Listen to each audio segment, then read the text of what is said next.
Pera aí, finalmente. Tá, boa noite, pessoal. Hoje a gente vai terminar de responder a lista de questões que a gente não respondeu nas últimas aulas e tirar qualquer dúvida sobre caso que vocês tenham, né? Se a gente sobrar tempo, a gente vai entrar no assunto de árvore geradora mínima com plusculo, beleza? Só queria confirmar com vocês, semana passada Samuel respondeu essas 6 questões com vocês, correto? Sobre BFS e DFS. Essas 6 questões aqui, né? Desenhando, ir e ver, rato no labirinto,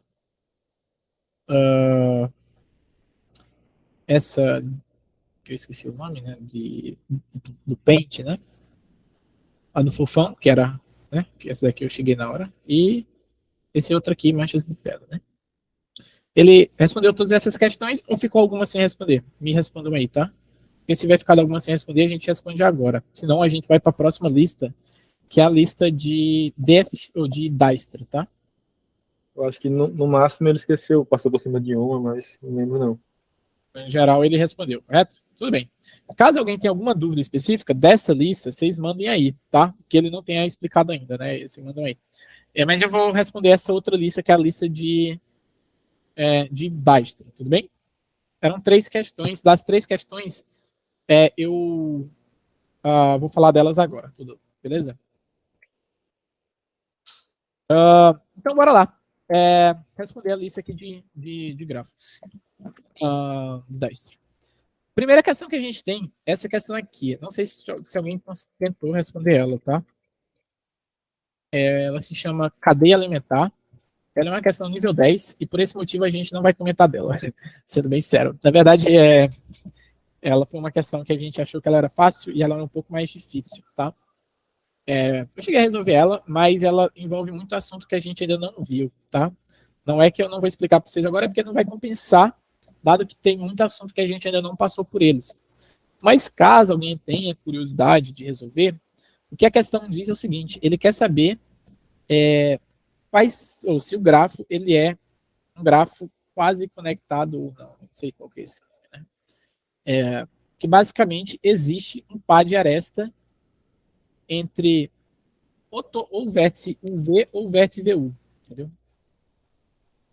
Então, ou se ele se relaciona ou direta ou indireta, ou de U para V ou de V para U. Para todo par, o vértice, isso aqui tem que ser verdade, tá? E aí você pode pensar, pô, mas você falou que é fácil fazer isso, né?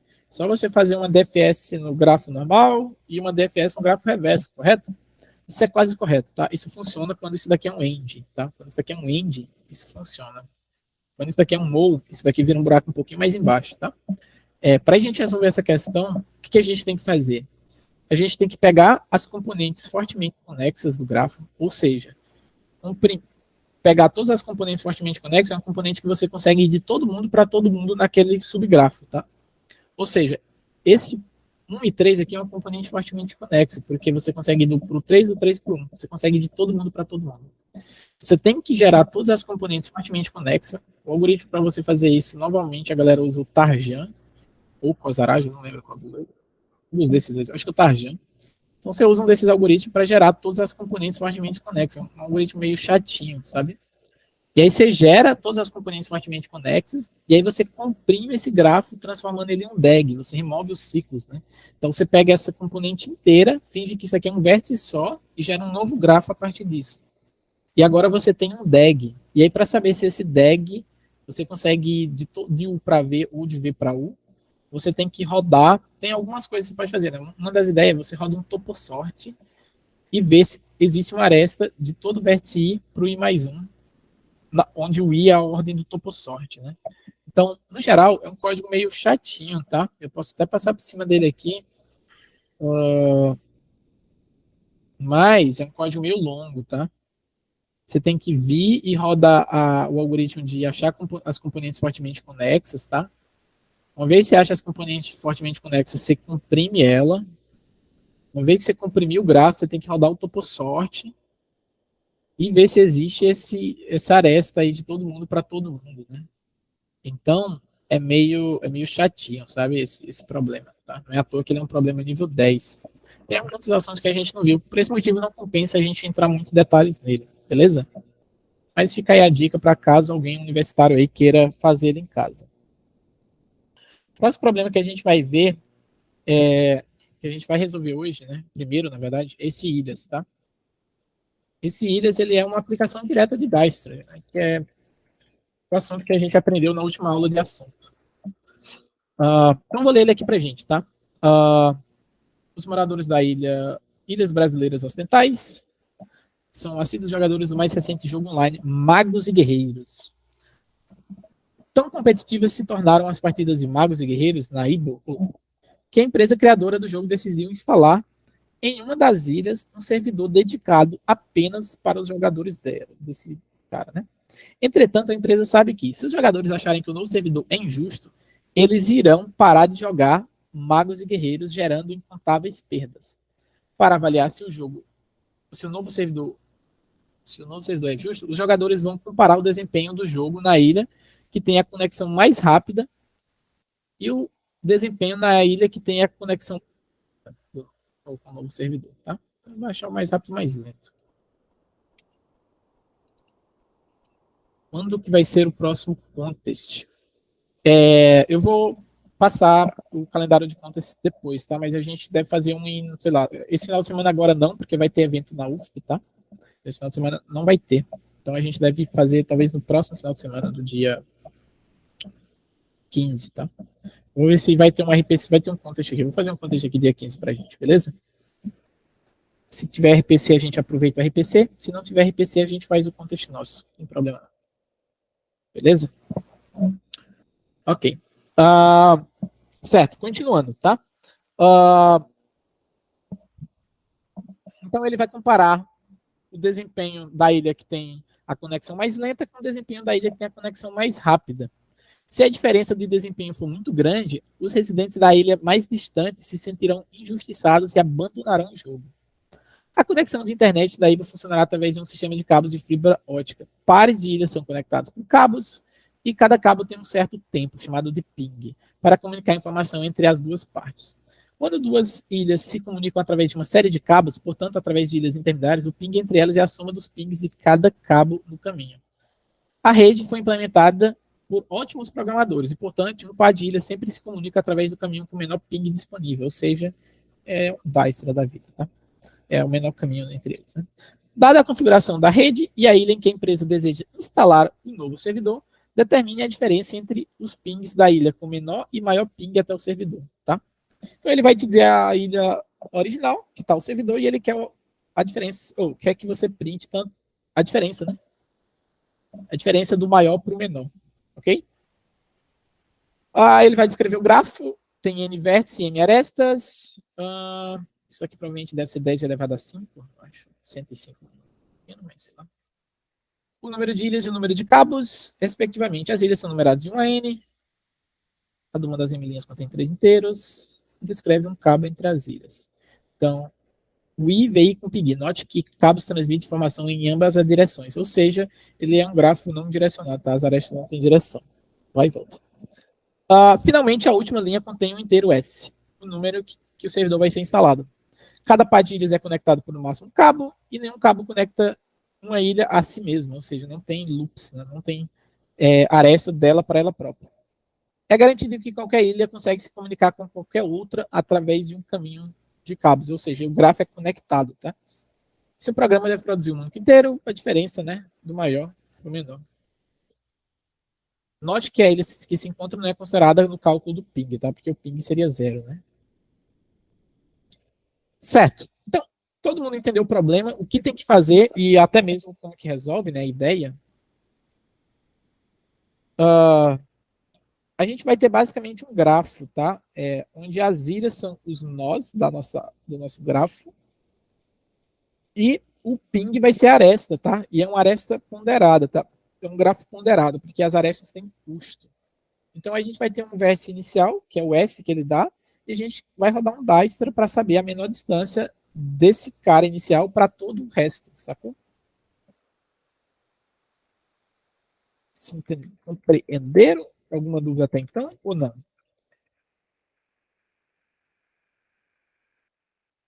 Todo mundo entendeu o problema? É isso. Então, O que a gente vai ter que fazer aqui, basicamente, é a gente tem o número de vértices e o número de arestas. Vamos ler o número de vértices e o número de arestas. A gente vai ter um grafo aqui, tá? Para ele como struct, só para ficar mais fácil de modelar, tá? E a gente vai ter um vector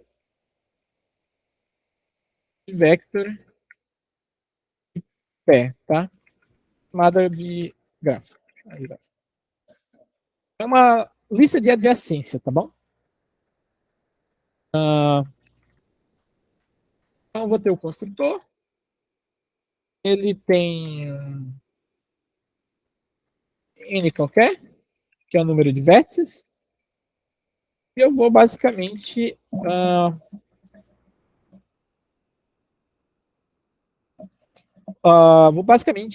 dar um resize nele aqui, né? Vou mudar o tamanho do grafo para ele ter n vértices, onde cada vértice tem n vectors, né? Onde cada vector tem um outro vector vazio, tá? De par de inteiros. Vou dar um resize aqui, eu acho que se der um resize é melhor, né? Vou dar um resize para ele ter tamanho n. Mais um para ser um indexado, tudo bem?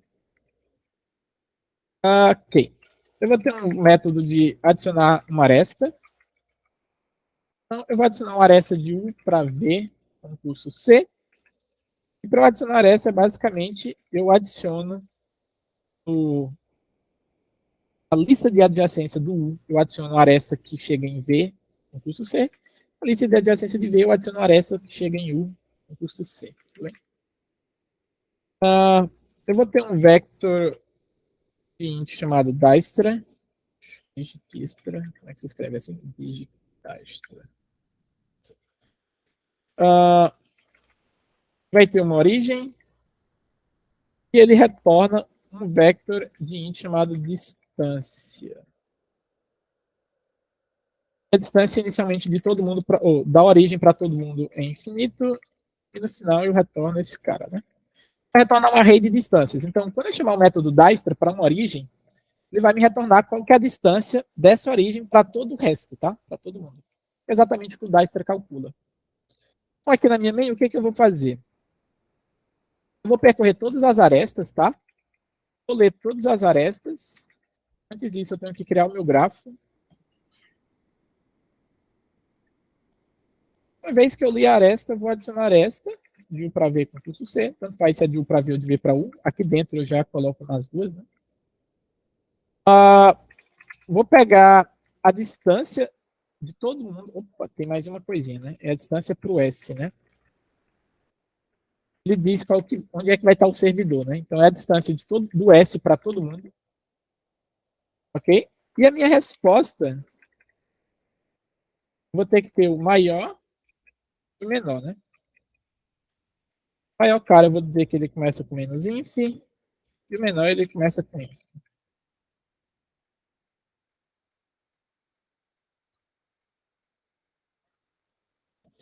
Uma vez que eu calculei a distância do S para todo mundo, o que eu faço? Eu percorro todas as distâncias. Por acaso. Por acaso o I for igual ao S, eu só ignoro, tá? Porque não conta a distância da origem do servidor, não conta no cálculo do ping, tá? Então só ignoro esse cara, tá? Porque ele vai ter distância zero. Atualizo o maior ping, tá? Então o maior ping vai ser o máximo entre o que eu tinha antes e o que eu tenho agora. E o menor ping vai ser o mínimo do que eu tenho agora com o que eu tinha antes, né? E basicamente no final eu tenho que imprimir a diferença entre o maior e o menor, tá? Exatamente o que ele pede, né? O maior e o menor. A diferença do maior para o menor. Agora, como é que faz para calcular o Dijkstra? Para calcular o Dijkstra, a gente tem um array de distâncias. A gente precisa de uma fila de prioridades, tá? Vou pegar o Copilot, porque essa fila de prioridades, ela guarda duas informações para a gente, tá? Ela guarda qual que é a distância para esse vértice e a segunda informação é que vértice é esse, tá? Por padrão, Priority Queue em C++, ela é ordenada da maior para o menor, só que como a gente quer uma Priority Queue de mínimo, Para a gente transformar ela em uma priority kill de mínimo, a gente tem que colocar que é um vector do mesmo tipo que está aqui, tá? E ele também ele é greeter do mesmo tipo que está aqui, tá? Então, se eu faço isso daqui, é fila de prioridade, tudo bem? Eu tenho que fazer duas coisas. A primeira é a distância para a origem é zero, tá? E a gente tem que colocar a origem na fila, né? A gente inicia na origem, né? Para colocar ele, a gente sempre coloca primeiro a distância. Então, a distância para a origem é zero. E depois a gente coloca que vértice é esse, né? Que é a própria origem, né? Então, a gente colocou o vértice inicial, né? Criou a fila de prioridades. Atualizou que a distância para chegar nele é zero.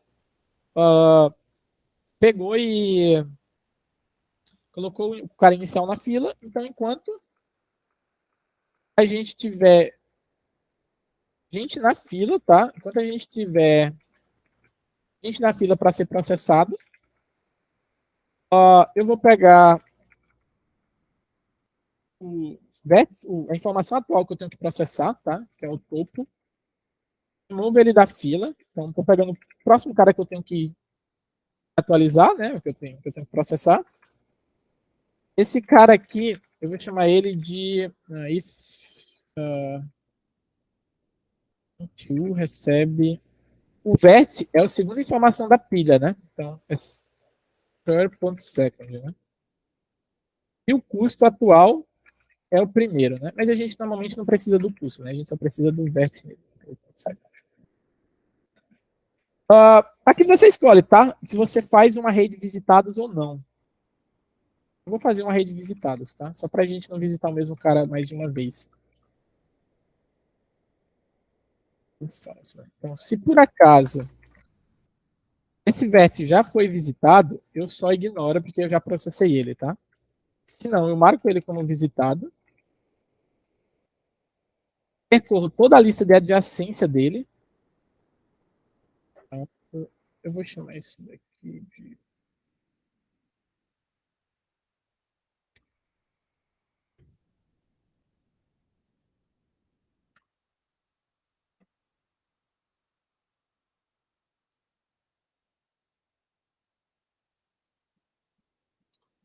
Então, eu percorro todos os vizinhos do vértice U. Uma vez que eu percorro os vizinhos do vértice U, ele vai ter um cara V, né? O vértice V. Aí aqui, o V, ele tá no first, tá? Por que ele tá no first? Porque a gente salvou no grafo aqui. A gente diz que a primeira informação é o vértice, tá? E a segunda informação é o custo aqui, né? Então, às vezes, a galera tem essa confusão. O vértice, ele tá o first ou o second, né? Você olha, né? Eu tô acessando no grafo. No grafo, ele é o first, né? Porque foi você que colocou. Você podia ter colocado ao contrário. Né? Então, beleza, eu pego o vértice e eu pego o custo da aresta, né? Aí o que é que eu checo? Tem a parte aqui do relaxamento, que a galera chama, tá? Que é, basicamente, a gente checar se por acaso a distância para o V for maior do que a distância para o U mais o custo dessa aresta, significa que é melhor a gente chegar em V passando por U e utilizando essa aresta aqui, porque vai ser mais barato do que pelo caminho que eu tinha anteriormente, tá? Então, a gente atualiza isso. A distância do V vai ser a distância do U mais o C. Tá? Então, eu atualizo a distância porque ela diminuiu. Como ela diminuiu, eu tenho que colocar isso aqui na fila, tá? De novo. Pode ser de novo, pode ser a primeira vez, não sei, né? E aqui eu vou colocar o quê? Primeiro é a distância do V, né? E a segunda informação é o próprio vértice, né? Que vértice é esse? É o V, né? Eu coloco de volta na fila. Isso daqui é o Dyson, tá? Isso aqui tá pronto. É basicamente o Dyson. Né? É bem o algoritmo que a gente falou na última aula de assunto. Vamos testar se isso funciona. Eu acho que funciona.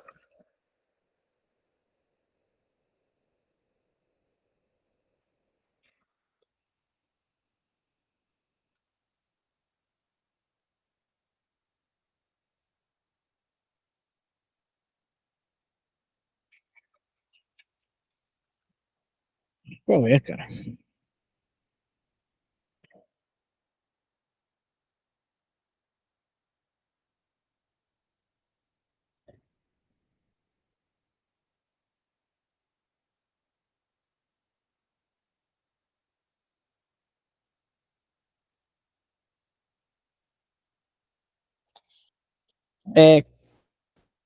Bem, não é dist, tá? É distâncias.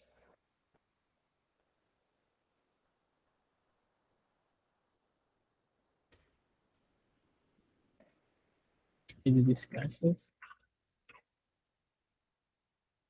Só isso, eu não ia o negócio errado, né? A diferença deu 9, tá? No primeiro era realmente para dar 9, e no segundo, a diferença deu 11 e realmente era para dar 11, né? Então, eu sou bem confiante de enviar isso, né? Esse show clássico.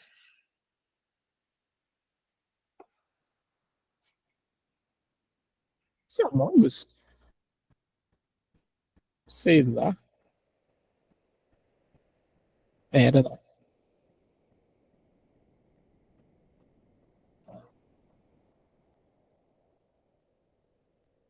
Alguma dúvida, pessoal? Ou não dúvidas? Tranquilo. Tem alguém com o microfone ligado, tá? Eu acho que é Luiz. Não tá fazendo barulho, mas tá fazendo chiadinho. Então, pra. Não, relaxou. É, enfim, pode, se quiser, pode deixar ligado também, tá? Não é só pra avisar. Deu certo, tá, pessoal? O código passou, era exatamente fazer o Dice. O único é o Dice direto, tá? É literalmente roda o Dice. A única diferença é que a gente tinha que ignorar, né, o vértice original, tá? A origem. Por quê? Porque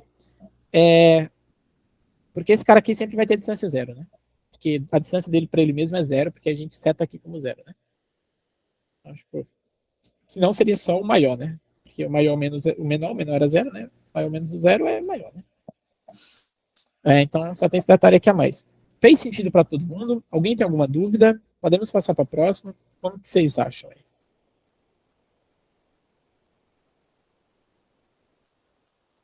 Alguém deu joinha? Tranquilo. Ok. Ok. Bem, seguimos, tá? Então, essa era a questão ilhas. Próxima questão é uma questãozinha um pouquinho mais difícil, tá? Essa questão ilhas era uma questão questão nível 5 do URI. 5 é normalmente o padrão deles, tá? Tipo, tá ali na miota, tá? Não é nem muito fácil, nem muito difícil, tá? É uma questão meio. A gente agora vai para uma questão um pouquinho mais difícil, que é nível 6, tá? Mania de par é o nome da questão. Patrícia é uma ótima desenvolvedora de software. No entanto, ixi, eu não quero esconder não. Ixi, é uma ótima desenvolvedora de software. No entanto, como quase toda pessoa brilhante, ela tem algumas manias estranhas. E uma delas é que tudo que ela faz tem que ser um número par. Muitas vezes, essa mania não atrapalha, apesar de causar estranhamento nos outros. Alguns exemplos. Ela tem que fazer diariamente um número par de refeições. Café da manhã, toma 2 xícaras de café, 2 torradas, blá, blá, blá, blá, blá. Mas algumas vezes, essa mania de Patrícia atrapalha. Por exemplo, ninguém gosta de viajar de carro com ela. Pois se no trajeto ela tem que pagar pedágios, o número de pedágios que ela paga tem que ser par.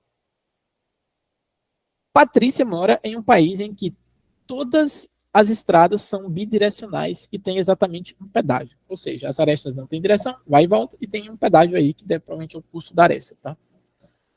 Ela precisa ir visitar uma cliente em uma outra cidade e deseja calcular o mínimo valor total de pedágios que ela tem que pagar para ir da sua cidade à cidade do cliente, obedecendo a sua estranha mania de que o número de pedágios tem que ser par. Ela, bem, descreve 2 linhas, primeiro é 2 inteiros, várias linhas, né? 2 inteiros, C e V, o número total de cidades e o número total de estradas, né? As cidades são indicadas por inteiros de 1 a C, cada estrada liga 2 cidades distintas, ou seja, não tem aresta dela para ela mesma. E há no máximo uma estrada entre cada par de cidades, ou seja, entre o IV, entre qualquer IV só tem no máximo uma estrada, né? Direto, né? Cada uma das linhas seguintes contém 3 inteiros, C1, C2 e G, indicando o valor do pedágio que liga a cidade C1 e C2, dizendo que o valor é G. Patrícia está atualmente na cidade 1 e ela quer ir para a cidade C. Uma única linha deve ser impressa, contendo um inteiro o custo total de pedágios para Patrícia e da cidade 1 à cidade C, pagando o número par de pedágios. Ou se isso não é possível, o valor 1. Então, basicamente, o que ela quer? Ela quer que a quantidade de arestas no caminho seja par, tá? O que indica o seguinte. Vou desenhar aqui para a gente ver se a gente consegue debugar, né? Vou desenhar esse gráfico.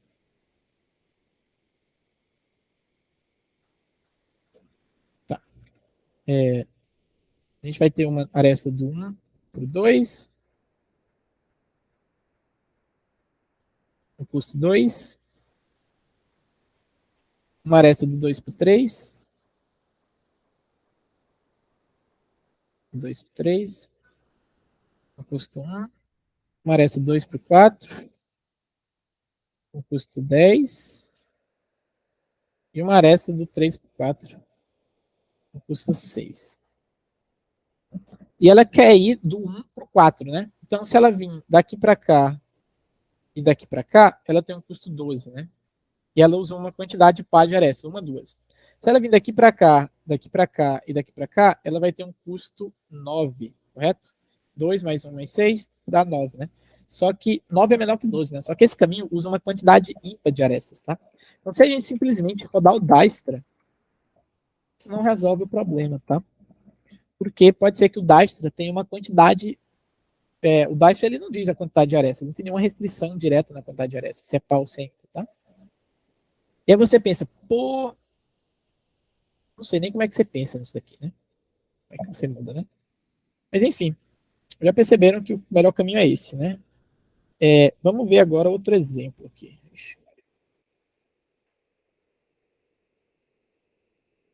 Esse outro exemplo aqui. Vai ter uma do 1 para o 2, 2, 2,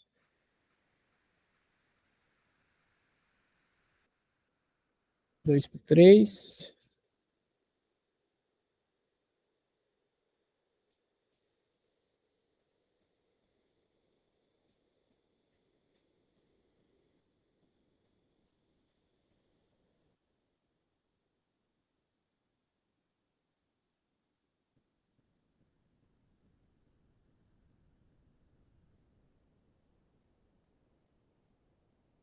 3 para o 5, 5 para o 1. Ah, qual é, cara?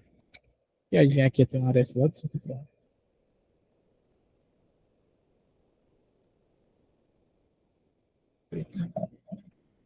O 2 para o 4.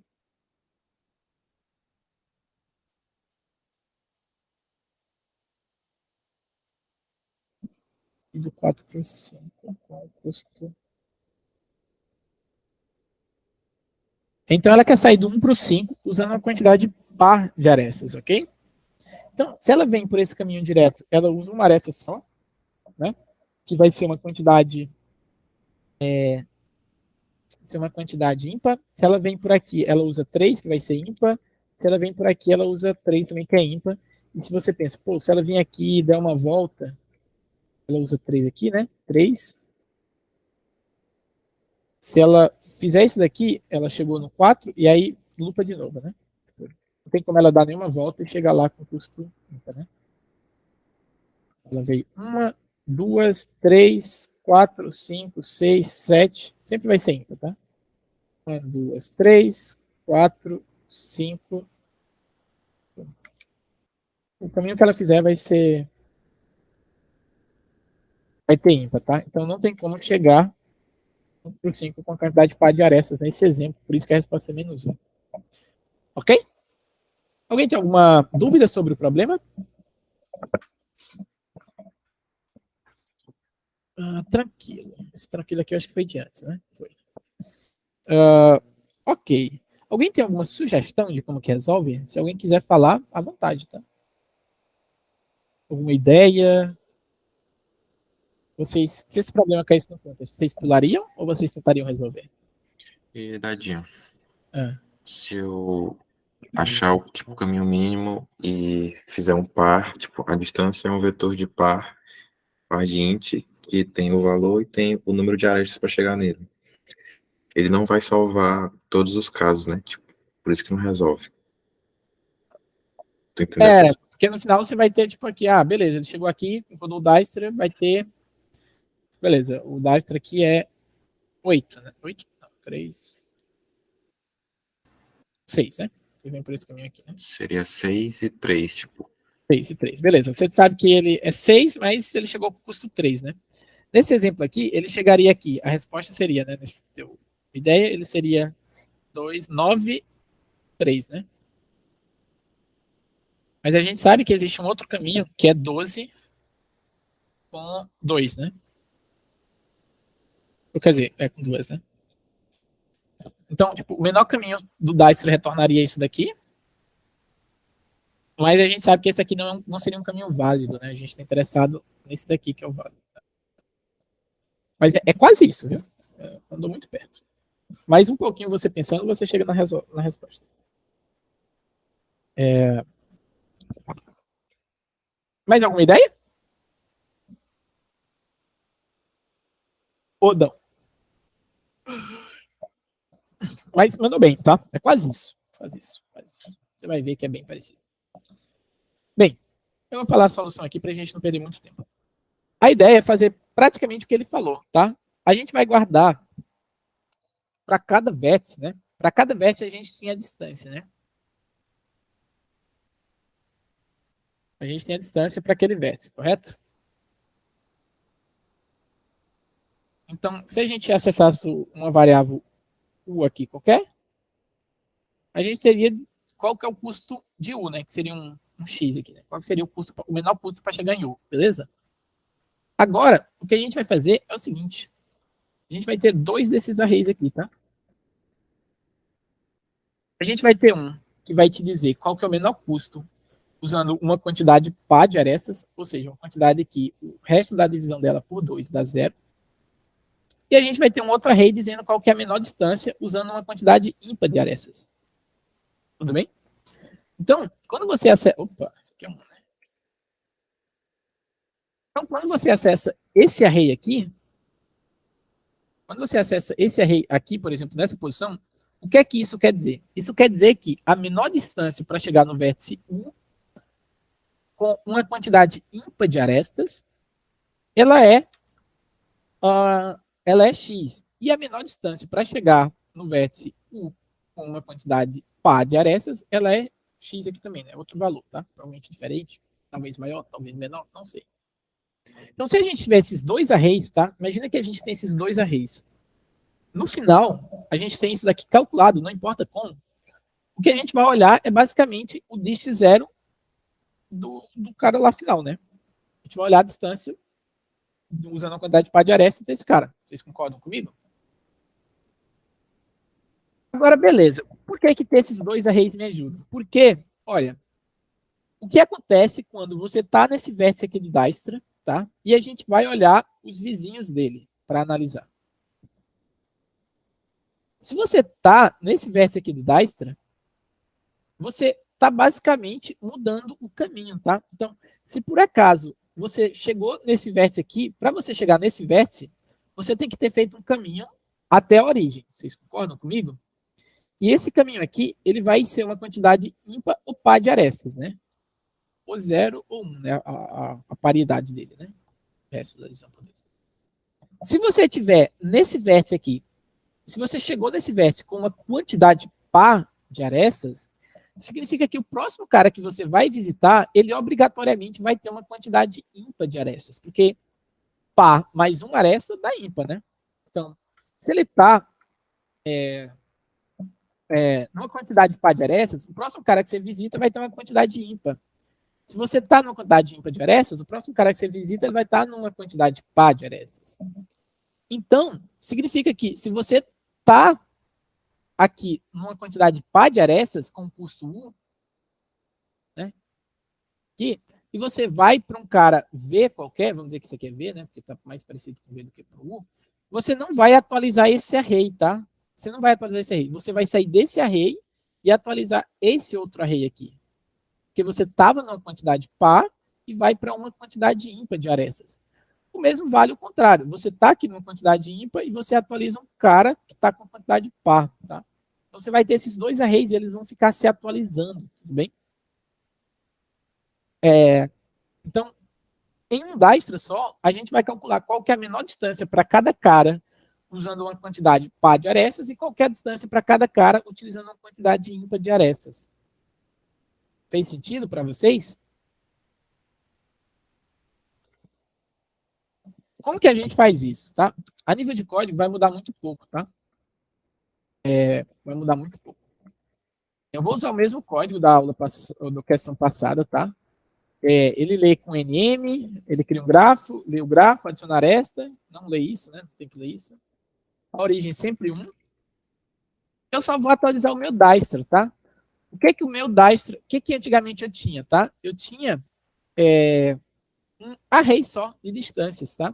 O que que eu vou ter agora? Eu vou ter aqui, basicamente, eu posso ter aqui uma matriz, né? Como é que cria uma matriz aqui?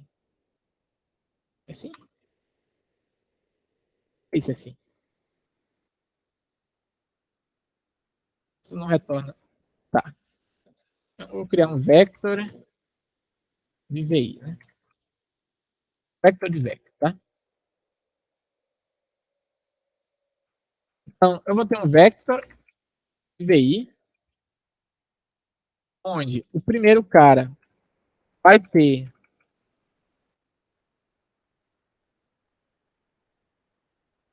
n mais 1 e o segundo cara vai ter outro vector de duas posições e todas as duas começam com isso, tá? A primeira posição é para o cara par e a segunda posição é para o cara ímpar, tudo bem?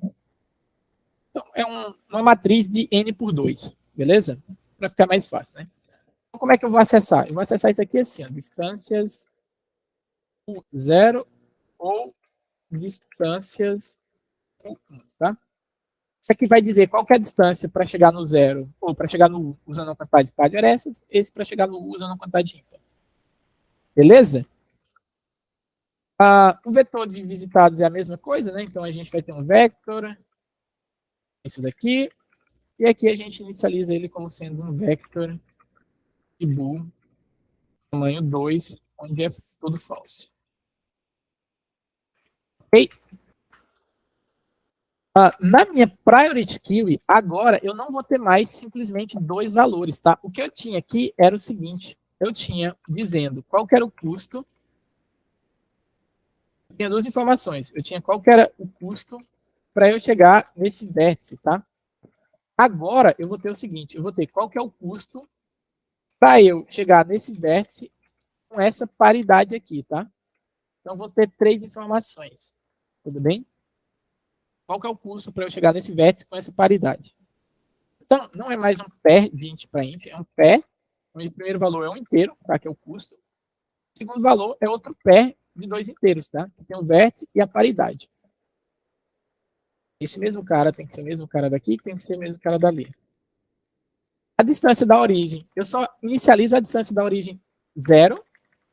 Por quê? Porque é a distância dele para ele próprio usando uma quantidade par de arestas, que é nenhuma aresta, tá? 0 arestas é par. Beleza? Eu não atualizo 1, tá? Porque usando uma aresta, pode ser que não seja essa resposta, tá? Por quê? Porque pode ser que o melhor caminho seja fazer isso daqui, tá? Tatatã, tatatã. Imagina que você quer sair daqui para cá. Se você vier direto, você vai ter esse custo aqui, mas é uma quantidade ímpar de arestas. Só que se você der essa volta, isso daqui vai ser uma quantidade par, tudo bem? 1, 2, 3, 4. Então ela dá a volta e vem para cá. Beleza? Pode ser a resposta.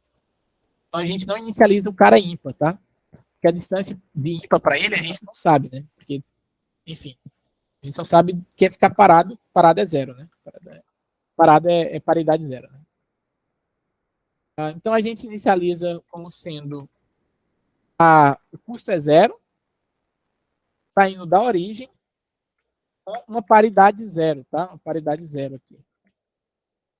Agora eu tenho que pegar qual que é o vértice que está no second.first. Então o second ele para nesse cara e o first dele é esse cara, né?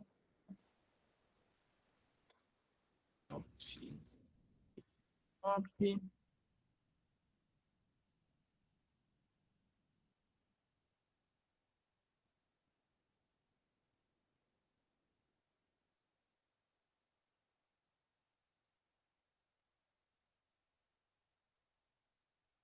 Eu pego qual que é o vértice, qual que é a paridade que eu estou processando, tá? Removo ele. Se eu já visitei esse cara com essa paridade, eu ignoro. Se não, eu marco ele como visitado, tá? A paridade dele. Eu percorro todos os vértices normalmente, tá? E aqui eu não olho pro. Eu vejo a seguinte: se a distância do V da paridade oposta da que eu estou, qual que é a paridade oposta? É a negação da atual, tá?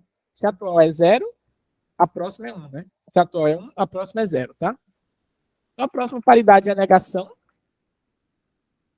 Se for maior do que a distância atual, a paridade atual, mais o custo da aresta, então eu faço um relaxamento, tá? O relaxamento é exatamente essa brincadeirinha aqui, né? E aí eu coloco ele de volta, né? Então a primeira coisa que eu coloco é a distância de V essa paridade oposta, né? E a segunda informação que eu coloco é qual que é o vértice e que paridade é a próxima, né? Que é nota paridade. Né? Posso até criar uma variável aqui chamada next, que é a paridade, é o contrário da paridade atual, tá? Só para a gente saber a gente não ficar fazendo isso, né? Fica mais legível.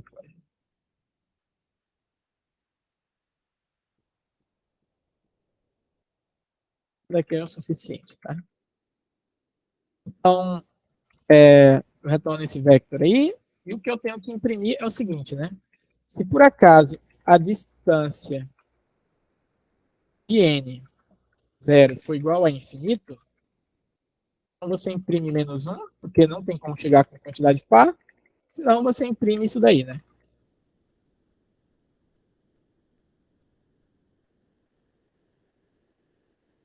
Opa.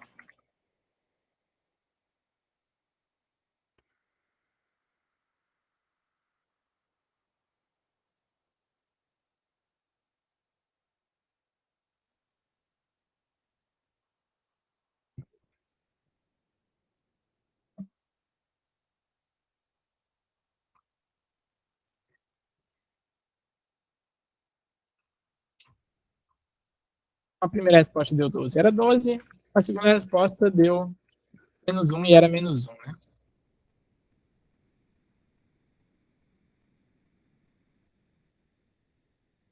E aí, o piloto entra não, né?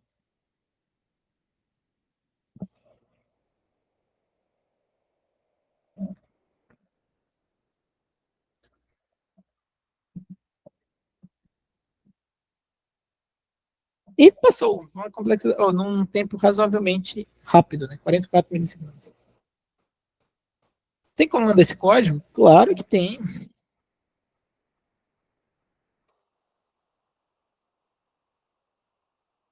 Esqueci de mandar o da aula passada, mas da aula passada é só você apagar umas coisas.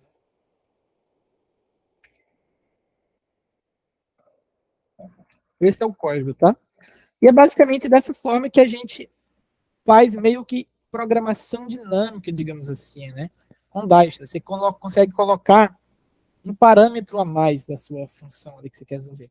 Isso daqui, ele funciona para quando você tem paridade 0 ou 1, mas funciona para qualquer outra coisa. Tipo, ele queria que a paridade, ele queria que a quantidade de arestas fosse múltiplas de 5, tá ligado?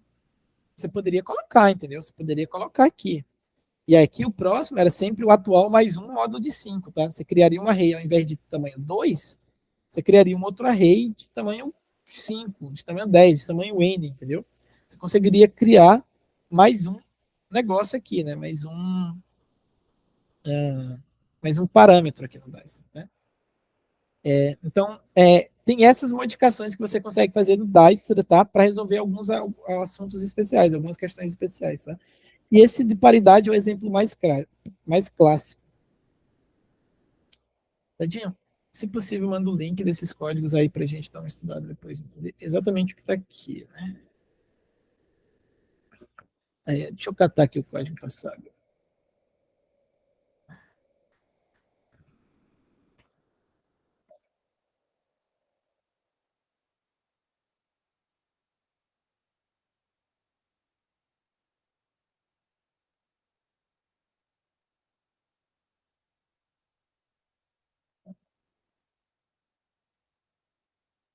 Boa. Mandei os dois, tá? Mandei da questão passada e da questão atual, tá?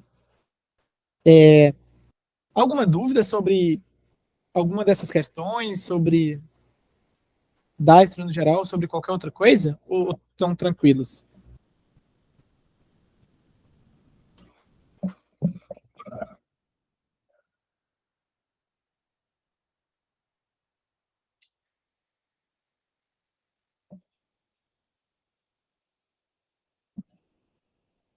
Sem dúvidas. Pronto, a gente termina aqui o assunto de resolução de questões, tá?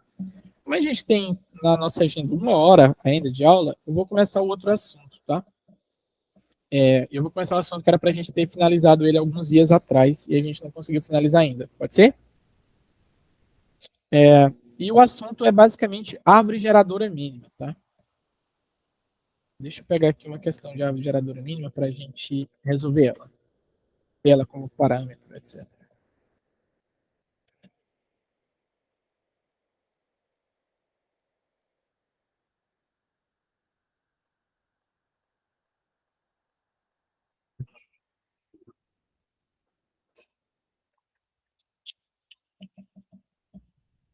Bom, beleza.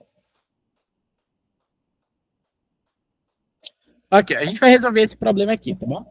Nesses dias, se pensa muito em economia, mesmo em Byteland. Para reduzir os custos operacionais, o governo de Byteland decidiu otimizar a iluminação das estradas. Até agora, todas as rotas eram iluminadas durante toda a noite, o que custava $1 Byteland por metro a cada dia. Para economizar, eles decidiram não iluminar mais todas as estradas e desligar a iluminação de algumas delas, tá? Para ter certeza que os habitantes de Byteland continuem a se sentirem seguros, eles querem otimizar o sistema de tal forma que, após desligar a iluminação de algumas estradas à noite, sempre existirá algum caminho iluminando qualquer junção de Byteland para qualquer outra junção. Qual é a quantidade máxima de dinheiro que o governo consegue economizar sem fazer seus habitantes se sentirem inseguros? Ou seja, ele vai desligar algumas ruas, né, provavelmente as ruas mais caras, né, mas ainda tem que existir pelo menos uma rua iluminada algumas ruas iluminadas entre qualquer par de cidades, tá? Então, qualquer par de cidades vai estar conectado por ruas ligadas, tá? E, obviamente, ele vai desligar o máximo possível porque ele quer economizar. Então, a entrada contém vários casos de teste. Para cada caso de teste tem 2 inteiros, M e N, que é o número de junções e o número de estradas. O cara vai lá e inverte, né? Respectivamente. Seguindo N conjuntos 3 valores x, y, z, dizendo que é uma estrada bidirecional. Então, as arestas têm direção. Quer dizer, não tem direção. Entre x e y com z metros, tá? E a entrada termina quando os dois caras são zero, tá? O tamanho total das estradas de cada caso de teste é menor do que 2 elevado a 31, né, que cabe no inteiro, basicamente. Ele quer saber a quantidade diária de dólares que o governo pode economizar, tá? Então ele está interessado na economia. Beleza, galera, beleza. Então, essa questão aqui é uma questão clássica de árvore geradora mínima. O que é uma árvore geradora mínima de um grafo? Primeiro, para a gente responder o que é uma árvore geradora mínima, a gente tem que entender o que é uma árvore geradora, tá? Todo mundo está ligado no conceito de árvore, correto? Ou não correto?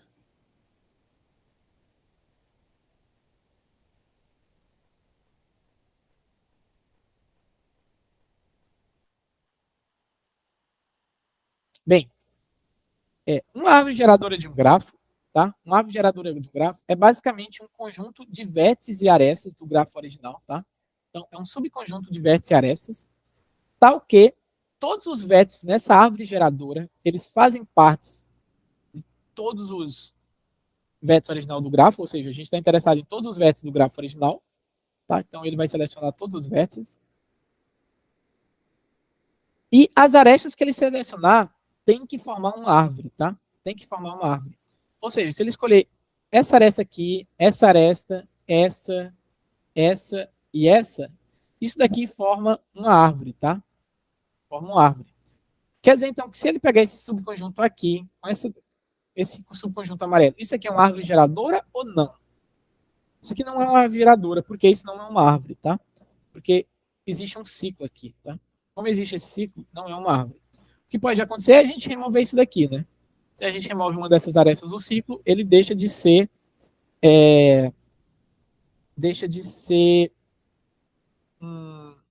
de ter ciclos e passa a ser uma árvore, tá?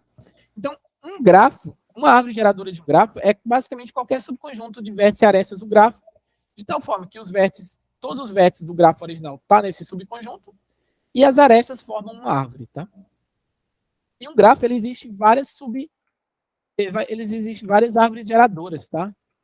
Várias árvores geradoras aqui, beleza? Tem um monte. Qualquer conjunto de arestas que você pegar que formar uma árvore e incluir todos os vértices, ele vai ser uma árvore geradora. Só que dentre todas essas árvores geradoras mínimas, o que é uma árvore geradora, ou de todas essas árvores geradoras, o que é uma árvore geradora mínima? A árvore geradora mínima é basicamente uma árvore geradora do grafo que tem um custo mínimo. Então, dentre todas as outras árvores geradoras, ela é a que tem o menor custo. Beleza? Normalmente, o custo de uma árvore geradora está associado com a soma dos pesos das arestas desse grafo, tá? Então, normalmente, o custo de uma árvore geradora mínima é a soma dos pesos. Nem sempre, tá? Nem sempre, mas na maioria das vezes é isso. Às vezes pode ser que, sei lá, é a maior aresta, tá? Não a soma, sim a maior. Ou pode ser outras coisas, né? Depende muito do problema. Ok ou não ok? Então, por exemplo, se a gente tem aqui, vamos dizer, 2.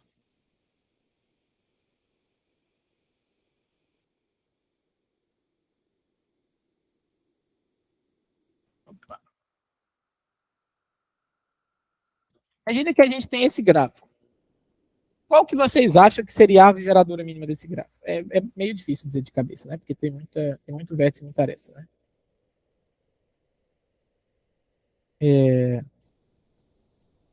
Tem muito vértice e aresta aqui. Né? Mas eu já vou de cara para... Imagina que eu vou pegar uma árvore geradora qualquer, né? Vou pegar aquela do exemplo, né? Que a gente tem aqui, aqui, aqui, aqui e aqui, né? Então, qual que seria o custo dessa árvore geradora aqui, né? O custo dessa árvore geradora, ela é basicamente o seguinte, ela é o custo da primeira vez.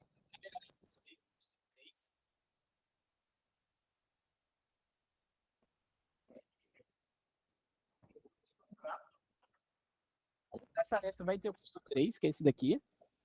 O custo da segunda aresta vai ter o custo 2, que é esse daqui. O custo da terceira, o custo 10, o custo da outra 6, da outra 11.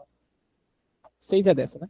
8 da outra 11. Então vai ter 5, 15, 18, 29, né? 29. Então seria o custo 29.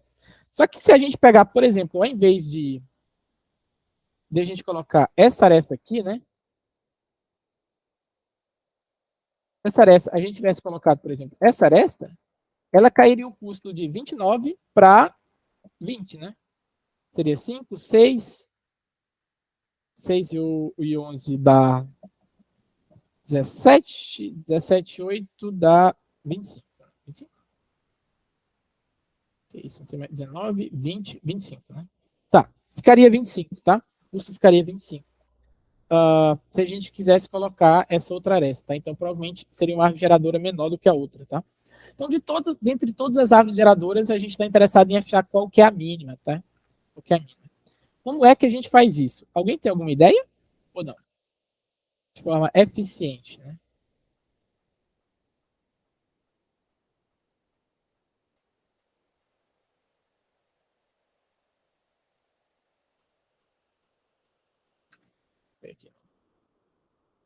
Pega os menores possíveis. Né? Beleza. Se a gente está querendo minimizar a soma, né, a gente vai pegando os menores, né?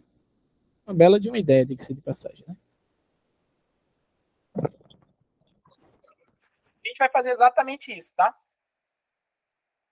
A gente vai tentar pegar as menores arestas possíveis, tá? O algoritmo que eu vou explicar hoje é o algoritmo de Kruskal, tá? Tem alguns algoritmos para você resolver esse problema, tá? Pelo menos 2 eu sei de cabeça. Existe 2 bem famosos, tá? O Kruskal. Qual que é o outro? Prim, né? Isso. Eu vou explicar aqui hoje é o de Kruskal, tá? O algoritmo de Kruskal é basicamente o que o cara falou. A gente vai pegar as menores arestas. Então, com certeza, a menor aresta de todas, ela faz parte da árvore geradora, tá? Porque se a menor não fizer, qual que vai fazer, né? Pelo amor de Deus. Então, a gente coloca a menor essa de todas, tá? Então, ela com certeza está na árvore geradora. A gente pega e vai para a próxima menor esta. A próxima menor esta é essa. A gente vai tentar colocar ela, tá? Então, coloca ela também. E aí a gente vai para a próxima menor esta. A próxima menor esta é essa daqui, tá? E aí a gente coloca ela também, tá? Aí a gente vai para a próxima menor esta. A próxima menor esta é essa, tá? Só que quando você coloca essa aresta aqui, percebam que ela, se você colocar ela, vai fazer um ciclo, tá?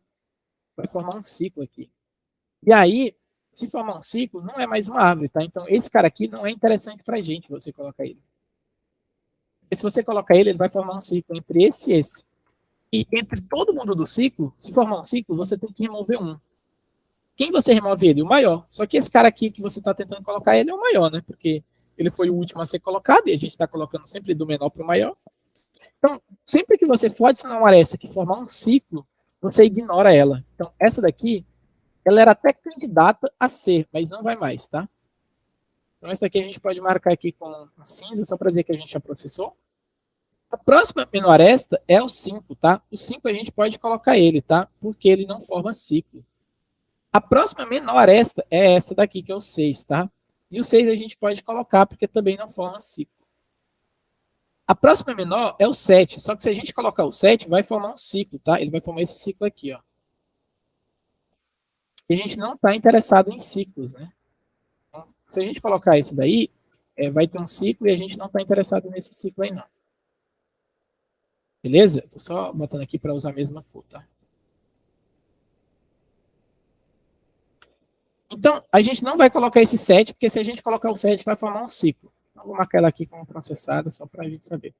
A próxima é a 8, tá? De arestas de custo 8. E o 8 a gente também não vai colocar um ciclo. Não vai colocar ela, porque se a gente colocar, forma um ciclo, tá?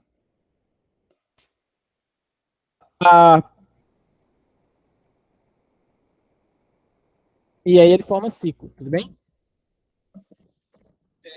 Beleza. A próxima aresta que a gente vai colocar, depois da 8, é a aresta 9.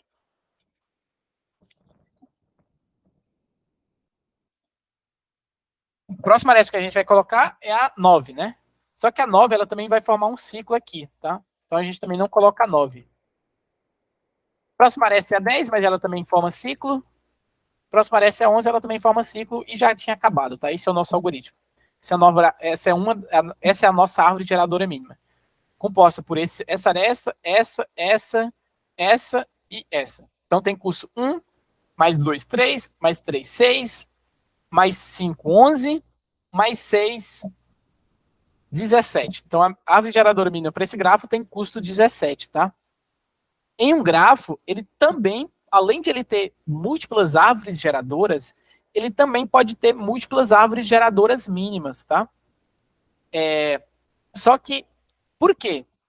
Porque pode ter outro conjunto de arestas diferente desse que dá o mesmo custo, tudo bem? Que tem o mesmo custo. E aí, independente delas, tá? Independente delas, a gente pode ter múltiplas árvores geradoras que têm o mesmo custo. Só que esse custo ele é o mínimo, tá? Tipo, não tem como diminuir. Elas vão ter várias árvores geradoras mínimas, mas todas elas têm o mesmo custo entre si. Só que o conjunto de arestas pode ser outro. Ok? Então, esse é o algoritmo, tá? A gente vai ordenar as arestas da menor para maior, tudo bem? A gente ordena as arestas da menor para maior e a gente vai colocando ela na árvore geradora mínima enquanto ela não formar ciclo, ok? E aí a gente só tem que descobrir como se forma ciclo ou não de forma rápida. Mas aí eu vou deixar como caixa preta que eu já explico o algoritmo, né? Eu vou codar ela aqui, né?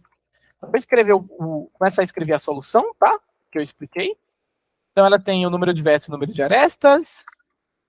É numerado de 0 a n-1, é isso mesmo? É, 0 a n-1. Então tem o número de arestas. Grafo. Aqui, para esse problema de árvore geradora mínima, eu vou usar outra representação de aresta, ou de grafo, tá? Atualmente, a gente estava utilizando lista de adjacência, tá? Essa daqui, né? Lista de adjacência. Eu vou usar para o problema do Kruskal a lista de arestas, tá? Que é uma outra representação de grafo, tá? Como que funciona a lista de arestas? É literalmente uma lista de arestas, tá?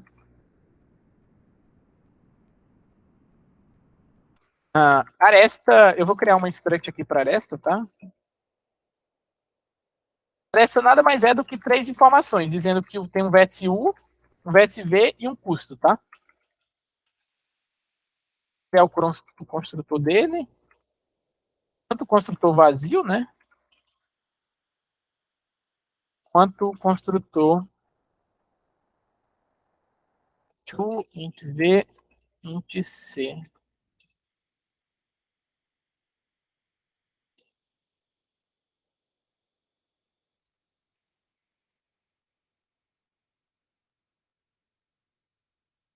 Criei o construtor vazio.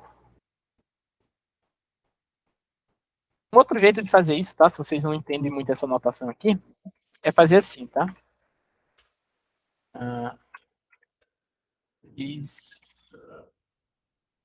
Recebe o div, ao invés dele pegar, como tem o mesmo nome, né? Tanto esse U quanto esse U, se eu faço só U, ele pega esse primeiro. Se eu faço diz U, ele vem pegar o segundo, tá? Se aqui dentro ele tivesse dentro de outro cara que tinha um U também, você podia fazer diz, e ele iria para os dois, tá? Diz V recebe V, C recebe C. Ou se você quiser fazer mais safe, né? Você faz que nem gente, né? Você coloca o nome da variável diferente, né? Aí não tem perigo de você errar lá na hora da prova. Fazer assim também serve, tá? Pegando o método atributo da classe. Então, eu vou ter uma lista de arestas, tá? Não precisa fazer mais nada quando ele inicializa. É que eu nem vou ter. Eu vou deixar ele aqui, né? Só para caso a gente precise. Vou adicionar aresta. Ele só literalmente dá um arestas ponto push back. Vou usar o emplace back, tá? Porque o emplace back eu já passo o construtor e ele já constrói, tá? É U para V, custo C, né? Eu já uso o construtor aqui, ó. Pra vocês olharem. Já faz exatamente o construtor que eu acabei de criar aqui em cima. Então eu adiciono essa aresta lá no final, tá? A gente não vai usar Dijkstra nesse problema, a gente vai usar Kruskal. Eu vou botar o Kruskal para retornar um vetor de arestas, tá? São as arestas da árvore, tá?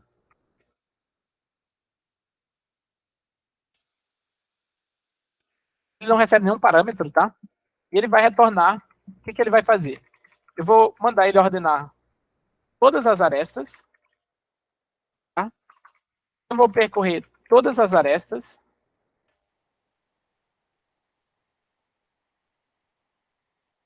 Então vai ter U, aresta.U.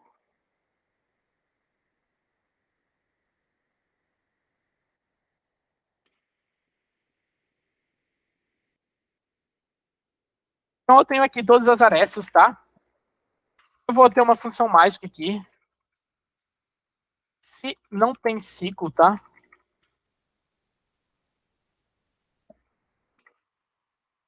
Não tem ciclo de U para V, o que eu faço? Se não tem ciclo de U para V, eu coloco aqui na minha resposta, tá? Vou ter uma variável vector de arestas. Eu coloco ela na minha resposta, tá? Arestas.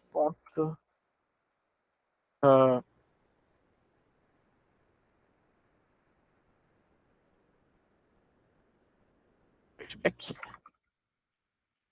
aresta atual, tá? Colocar a aresta atual lá no negócio. No final, a gente retorna a lista de arestas, tá? Arestas. Beleza? Então a gente só tem que descobrir essa função mágica tem ciclo, tá? Eu vou fingir que ela existe aqui, né?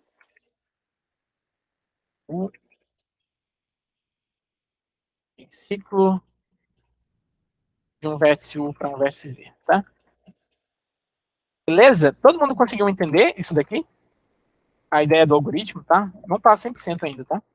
Ainda falta a parte de checar se tem ciclo ou não. Mas o que eu vou fazer basicamente eu vou criar um array de arestas, tá? Eu vou ordenar as arestas da menor para maior, percorrer elas, e enquanto não for, e se não formar ciclo, eu coloco ela, tá? Eu adiciono ela, tá? Deixa eu preparar aqui, eu tenho um grafo G, eu percorro todas as arestas, adiciono, e no final eu chamo um Kruskal, tá? Não tem parâmetro. Aqui eu vou ter o custo, tá? Tem o custo aqui. Eu já vou até salvar aqui o custo total, tá? O custo total, eu vou somar aqui qual que era o custo total para eu percorrer todas as arestas, tá? Então, total de eu percorrer todas as arestas. Ele está interessado no quanto que eu vou economizar. Então, qual que é o quanto que eu vou economizar? O que eu vou economizar é basicamente aresta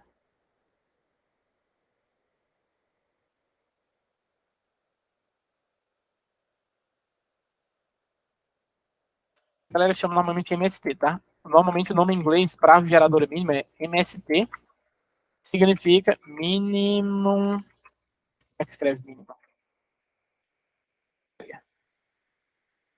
Assim. Minimum spanning. Tá? MST não é movimento sem terra, tá? É árvore geradora mínima mesmo, minimum spanning tree. Então eu vou percorrer toda a minha árvore geradora mínima, porque a minha árvore geradora mínima, no final, vai ser as ruas que tem que estar ligada, tá? Ele está interessado em quanto é o que eu vou economizar, ou seja, nas que estão desligadas. E aí é só basicamente diminuir o total dessa aresta aqui, tá? Ponto C, tá? É só diminuir e no final eu imprimo ela, tá? Total, que é o quanto que eu vou gastar. O quanto que eu vou economizar, desculpa, né? O quanto que eu vou economizar é o total menos o quanto que eu tenho que gastar, né? Que é o MST. Beleza ou não beleza? Dá para você fazer assim, tá? Vou fazer assim que nem o Samuel fez. Mas por que eu vou fazer desse jeito? Porque se você simplesmente tentar codar isso, tá? Isso aqui ele vai dar compilation error. Por quê? Porque ele vai tentar ordenar, tá? Vai printar aqui um erro difícil de ler. Mas o que é que isso quer dizer? Quer dizer que ele não tem um operador que recebe 2 iteradores, que é um iterador de less, tá? Ou seja, um operador menor que. Como eu estou dando sorte, tá? Como eu estou dando sorte aqui, nesse array de arestas, ele não consegue, dado 2 arestas, dizer qual que é menor do que qual, tá? Olhando só para essas informações aqui, ele não sabe o que é menor do que quem. A gente sabe que a gente tem que ordenar pelo custo, tá? Mas o compilador não sabe. Então, ele não tem esse iterador. O que a gente faz? A gente cria o iterador. E aí, para a gente sobrescrever, criar o iterador, a gente faz bool operator, e a gente diz que operador a gente está sobrescrevendo, no caso esse daqui, que é o menor que. A gente podia sobrescrever qualquer operador, tá? Podia sobrescrever o de igualdade, o de maior, o de menor igual, por aí vai, tá? Mas a gente só está interessado no de menor, tá? Esse é um operador constante, esse daqui ele é constante, tá? Essa é uma função constante. Significa que eu não vou mudar nenhum valor daqui, tá? Então, se ele chamar esse cara aqui, eu tenho a certeza de que eu não posso fazer assim, ó. Um recebe 10, por exemplo, tá? Porque quer dizer que eu estaria mudando o valor da classe e eu não posso fazer isso, tá? Esse const, ele garante isso, tá? Ele garante para o compilador, tá? O compilador tem a certeza que eu não vou fazer isso. E aí, se eu tentar fazer isso, ele dá erro de compilação, tá? Porque eu estou tentando mudar. Ele recebe um outro parâmetro, tá? Porque ele já tem o cara atual, ele recebe um outro cara que ele está comparando, tá? Então, normalmente eu gosto de chamar isso daqui, ele recebe como um ponteiro, dá até para pegar como ponteiro, tá? Eu vou chamar de outro, tá? E esse cara aqui, ele é constante. Eu garanto que eu também não mudo esse cara, tá? Esse outro cara também não vai ser alterado aqui dentro. Ou seja, eu não posso fazer um outro ponto C recebe 10, tá? Então, por que isso? Porque quando eu estou comparando dois valores, eu não posso mudar os valores deles, tá? Porque aí daria problema na ordenação. Isso aqui tem que ser uma função que ela é... Eu esqueci, tem um nome para isso, tá? Idempotente, eu acho. Que você pode rodar ela quantas vezes quiser e o resultado dá o mesmo, tá? Para esses dois caras sempre vai dar o mesmo. Não corre risco de eu mudar o valor dele de alguma forma e aí daria diferente, tá? O que é que eu posso retornar? Aqui sim eu posso dizer, só retorno quem que é menor. Se é o cara atual, que é menor do que o outro ponto C, tá? Eu simplesmente ordeno pelo custo. Aqui dentro eu podia fazer qualquer lógica de ordenação, tá? Eu só tenho que retornar true ou false se esse cara de fora ele é menor do que o outro, tá? E aqui eu posso usar qualquer lógica. Eu posso, sei lá, se por acaso empatar no C, eu desempatar pelo quem tem o menor U, que tem o menor V, por aí vai. Então eu posso fazer qualquer lógica de ordenação aqui dentro. Pode trazer uma regra de if else, sair retornando true ou false, tá? Posso, se C é menor que outro ponto C, retorna true, né? Se não, retorna false. Pode fazer o que você quiser aqui dentro, tá? Qualquer lógica de ordenação. No caso, a nossa lógica de ordenação é só retornar se o primeiro é menor que o outro ou não, tá? Agora sim, se a gente tentar compilar isso aqui, ele compila, tá? Então, essa carambola de erro aqui na tela foi simplesmente porque não tinha o operador de menor que na aresta, tá? Isso é útil para deixar seu código clean, tá? Isso aqui vocês aprendem, ou pelo menos deveriam aprender lá na aula de orientação a objetos ou coisa do tipo, tá? Isso aí é o operador menor que do objeto aresta, né? Aresta é um objeto, né? Então, eu já consigo compilar. O que eu tenho basicamente é saber se dois caras estão no mesmo... Se eu adicionar essa aresta, se vai formar um ciclo ou não, tá? Faz sentido para vocês até aqui o código? Conseguiram compreender o código até aqui? Alguma coisa de anormal no código ou não? Posso, inclusive, vir aqui e rodar já, né? Ah, não. Tem que fazer um negocinho aqui, né? Isso aqui tem que adaptar o código para enquanto tiver... Eu vou criar um grafo. E o grafo, blá, blá, blá, blá, blá, blá, blá, blá, blá, blá. Roda, beleza. Isso aqui, né?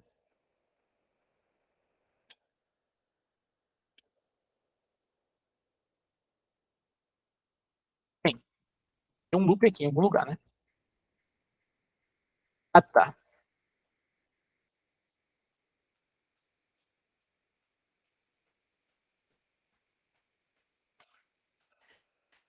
Enquanto eu estiver lendo gente e um dos dois foi diferente de 0, eu retorno, tá? Ou eu continuo lendo, tá? Beleza. O custo deu errado aqui, né? A informação deu errada porque a gente não implementou a função de tem ciclo, tá? Beleza. Agora, para a gente...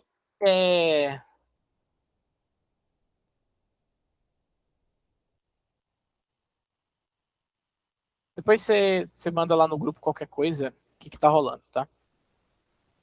Porque, detalhe, por que você pode fazer isso sem precisar sobrescrever o operador de menor que? Porque o pair, ele já tem o operador de menor que escrito, tá? O pair, ele define que um pair, ele é menor que o outro quando o primeiro elemento é menor do que o outro. E aí o primeiro elemento é um int, e o int você consegue saber se um é menor que o outro, já tem, tá? Ou se der empate nesse, ele desempata por esse cara aqui, tá?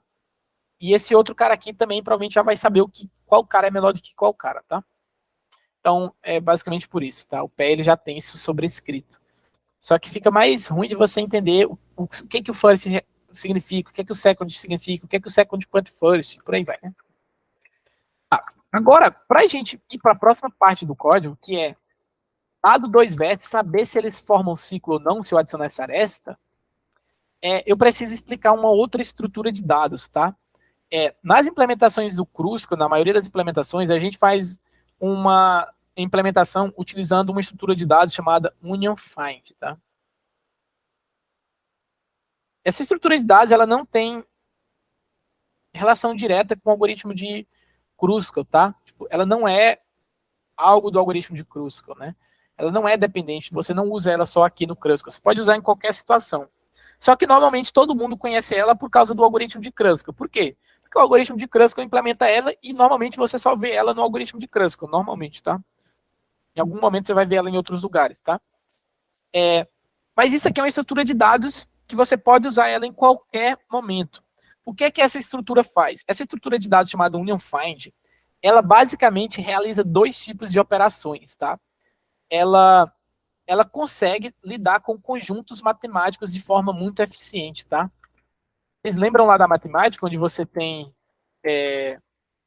conjuntos, tá? Então, conjunto é basicamente um grupo de vértices, sei lá, um grupo de números, né? Digamos assim, 1, 3, 5, por aí, vai. Esse é um conjunto, tá? Lá em matemática. Isso daí é a mesma coisa que 3, 1 e 5. Na matemática, isso aqui é a mesma coisa, né? Eles são equivalentes, tá? O que importa são grupos. Então, essa estrutura de dados, ela lida com esses conjuntos e ela realiza dois tipos de operações, tá? De forma bem eficiente. Você consegue unir dois grupos, tá? Então, ela consegue fazer o union de dois grupos, tá? Union de dois grupos. Então, você dá dois grupos para ela e ela consegue juntar esses dois grupos de forma muito eficiente, tá? Então, se você tem o grupo, por exemplo, 1, 3 e 5, tá? E o grupo 2 e 4, por exemplo, e você manda juntar esses dois grupos, ela vai gerar o grupo 1, 2, 3, 4, 5, com uma complexidade muito boa, tá? Então ela consegue juntar dois grupos de forma muito eficiente. E a segunda operação que ela faz, pelo nome aqui, o que vocês acham que ela faz, a segunda operação? Se a primeira é union, né? A segunda operação que ela faz é o find, tá? Você consegue fazer uma pergunta para ela, tá? E pergunta, putz, esse cara aqui, ele tá em que grupo, tá? Esse número aqui, ele faz parte de qual grupo? E ela consegue fazer essas operações aqui em tempo mais ou menos... Daqui eu posso pecar, tá? Na complexidade, tá? Mas é O de muito rápido, tá? Esse muito rápido aqui, dependendo da implementação que você faça, isso daqui tende a ser n log de n, porém, dependendo da otimização, isso aqui pode ser n log do log de n. Acho que é isso aqui, né? E o log do log, a galera chama de log estrela, sei lá. Que é o log do log. Mas imagina, o log de 1024 é 10, né? Imagina o log de 10, que é um número absurdamente pequeno, tá? O log de 10 deve ser 3 ou 4, tá? Então, eu gosto de chamar isso daqui como sendo um algoritmo linear com uma constante alta, tá? Praticamente linear, tá? Todas as operações, tá? Ele realiza todas as operações em tempo praticamente constante, tá? É um constante meio lento, tá? Então, no total vai ser linear se eu faço N operações, tá? Então, ele realiza essas operações de forma muito eficiente. É absurdamente eficiente, tá? E é essa estrutura de dados que a gente vai aprender agora, tá bom? Alguém aí já sabe o Union Find? Odd 4 no pior do mundo. É tipo isso, tá ligado? Ou, né? Union Find tá o nome aqui, um dos nomes, tá? Mas tem um outro nome que é o que mandaram aí, também conhecido como Ups, não sei mais escrever, não. DSU ou eu não vou escrever isso aqui, né? Vou escrever aqui, né? Também é conhecido como DSU ou para o inglês Disjoint Set Union, tá? Então, é a união de conjuntos disjuntos, tá? Conjuntos que não têm interseção. Então, aqui você não faz, por exemplo, você tem um conjunto matemático A e um conjunto matemático B, tá? Então, você quer unir eles, tá? E vai gerar um conjunto que é a união deles. Nesse tipo de caso, a gente não faz a união de conjuntos que tem interseção, tá? Por isso que o nome é disjoint set union, tá? Então, a gente não vai ter esse tipo de caso aqui, tá? A gente não vai ter um cara que ele faz parte de dois conjuntos ao mesmo tempo. Então, a gente só está lidando com conjuntos disjuntos, beleza? Então, o DSU, às vezes, é até um nome mais apropriado, tá? Mas, normalmente, você vê Union Find aí, porque normalmente é o nome que a galera usa, tá? Ok? E o que a gente vai usar, tá? Primeira coisa que a gente vai fazer. A gente vai dizer inicialmente que todo mundo faz parte de um conjunto onde só tem ele próprio, tá? Então, tá todo mundo, inicialmente, ele faz parte de um conjunto onde só tem ele, ok? E aí a gente vai começar as operações de unir a galera, tá? De unir a galera. Então, se eu mando unir esses dois, o que vai resultar é um conjunto dizendo... o que vai ter é um conjunto onde vai ter esses dois caras juntos, tá? E se eu pergunto onde é que o K vai estar nesse conjunto, e onde é que o J está, mesmo conjunto, tá? Então a resposta para o conjunto para a pergunta de que conjunto o J está e o K está é a mesma, tá? Então, você vai ter uma operação para juntar dois conjuntos. Então, como eu falei, todo mundo vai ter um conjunto sozinho. Segunda definição, tá? Todo conjunto, para facilidade aqui, para a gente poder representar os conjuntos de forma eficiente no computador, a gente vai dizer que todo conjunto ele tem um pai, tá? Um chefe, um ID, tá? Ele vai ter um ID para aquele conjunto, tá? Normalmente, a gente utiliza esse ID como sendo, inicialmente, o ID desse conjunto é o próprio cara, próprio I. Então, o ID do conjunto 1 é o 1, do conjunto 2 é o 2, do conjunto 3 é o 3, do conjunto 4 é o 4, por aí vai. Outras pessoas, inicialmente, começam com -1, para dizer que ninguém faz parte de nenhum conjunto, tá? Ou quando é -1, ele tá sozinho. Umas paradas assim, tá? É comum você ver por aí também. Mas aqui no nosso algoritmo, a gente vai dizer que todo mundo começa no conjunto I, que só tem o próprio cara. Quando a gente junta dois caras, imagina que a gente está juntando o conjunto J e o conjunto K. A gente vai usar um desses dois índices para representar o novo conjunto que formou, tá? Então isso gerou um novo conjunto. Inicialmente eu vou dizer que o chefe dele vai ser qualquer um dos dois. Então eu vou escolher o menor, vou escolher o primeiro e vou dizer que ele vai ser o chefe, tá? Então, quando eu der um join nesse conjunto aqui, tá? O que eu vou ter é o seguinte. Quando eu juntar esse cara e esse cara, eu vou ter um novo conjunto em que o chefe do conjunto é o J, então o ID do conjunto vai ser o J, e se eu perguntar qual que é o conjunto do J, ele vai me retornar J, e qual que é o conjunto do K, ele vai me retornar J também, tá? Beleza? Então, o find, ele me diz, o find de um cara, ele me diz que conjunto esse cara tá, ok? Então, eu vou ter aqui, eu vou colocar aqui dentro do grafo mesmo, tá? Coloca esse método como sendo parte do grafo. Então, eu vou ter a primeira, um void, tá? Que não faz nada, que vai juntar dois vértices, vai juntar dois grupos, dois índices, tá? O índice U e o índice V. Por que eu não chamo de union? Eu não chamo de union porque union é uma palavra reservada do C++, tá? Então, se você usar union, ela é uma palavra reservada e vai dar erro de compilação. Tanto é que se você tentar compilar aqui, vai ver que vai dar erro de compilação, tá? Ele diz que vai dar um erro meio estranho, mas só quer dizer que union é uma palavra reservada, beleza? Chamar de qualquer outra coisa, isso funciona. Então, e a outra vai ser o find, tá? Aí o find não é palavra reservada, não. Eu vou dar um índice i qualquer, e ele vai me retornar qual que é o chefe desse índice i, tudo bem? Vou dizer inicialmente que é -1. Tudo.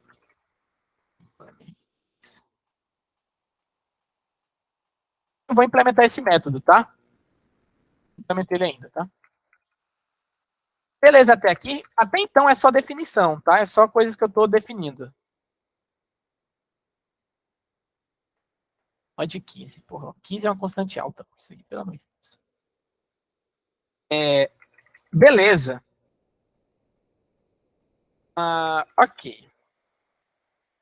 Ok. Então, a gente vai juntar dois caras e a gente vai perguntar dois caras. O que a gente vai ter é o seguinte. A gente vai ter um grupo, tá? Aqui. Então, imagina que a gente tem o seguinte. A gente tem aqui dizendo, tem o vértice 1, o grupo, o cara 1, o cara 2, o cara 3 e o cara 4. Inicialmente, todo mundo no seu grupo. Aí eu mando juntar o 1 e o 2. Então, o 2 agora, ele vai ser, digamos assim, filho do 1, tá? vai ser filho do 1, porque o 2 ele faz parte do mesmo grupo do 1, tá? Quando a gente junta dois grupos, o que a gente vai fazer o chefe de fulano mudou, tá? O chefe de fulano mudou. Aí eu vou pegar, por exemplo, e juntar o 3 e o 4, tá? Juntar o 3 e o 4, o que a gente vai fazer por baixo dos panos é só dizer, o chefe do 3 agora é o 4, tá? Eu não disse que todo mundo tinha um ID, eu vou chamar ele de chefe, tudo bem? Então, o chefe do 3 agora é o 4. O que significa isso para o Union Find? Significa que o chefe do 1 é ele próprio, tá? Ou seja, ele está no grupo dele próprio. O 2, ele não está no grupo dele, ele está no grupo do grupo 1, tá? Então, eu não sei qual que é o grupo do 2, mas o grupo do 2 é o mesmo grupo do 1. O 3, ele não sei o grupo do 3, mas o grupo do 3 é o mesmo grupo do 4. E o 4, o grupo do 4 é ele próprio, tá? Quando a gente junta dois caras, o que a gente vai fazer aqui, basicamente, é o seguinte. A gente vai, por exemplo, imagina que alguém chega e manda, eu quero que você junte o 2 e o 3 no mesmo grupo. Juntar o 2 e o 3 nada mais é do que, teoricamente, eu dizer isso daqui, né? Eu apontar uma flechinha, tudo bem? Dizer, o 2 agora, o chefe do 2 é esse, beleza? Só que o que eu vou fazer aqui? Por definição, a gente nunca junta dois caras que não são a raiz, tá? Então, quando eu juntar o 2 e o 3, eu nunca faço essa junção. Eu sempre junto o chefe do grupo, tá? Então, eu só vou olhar para o chefe do grupo. Então, juntar o 2 e o 3 é a mesma coisa que eu juntar o 1 e o 4. Concordam comigo? Porque eles estão no mesmo grupo, né? Então, eu nunca junto qualquer cara, digamos assim. Eu sempre estou juntando o chefe deles. Esse juntar o chefe é para evitar possíveis problemas, tá? No futuro, tá? Para eu não ter que lidar, por exemplo, com esse caso aqui, tá? Que aí seria difícil eu saber.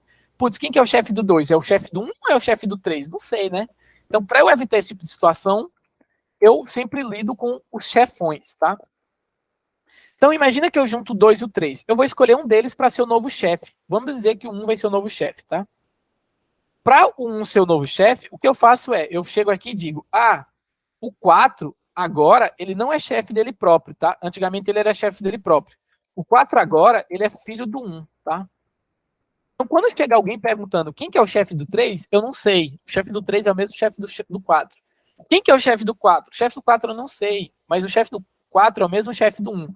Quem que é o chefe do 1? O chefe do 1 é 1, tá? Porque ele é chefe dele próprio, tá? Então, quando eu pergunto o chefe do 3, a resposta vai ser 1, tudo bem?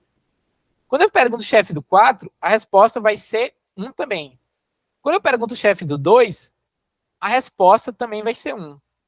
Quando eu pergunto o chefe do 1, a resposta também vai ser 1. Significa que toda essa galera está no mesmo grupo, que é o grupo 1.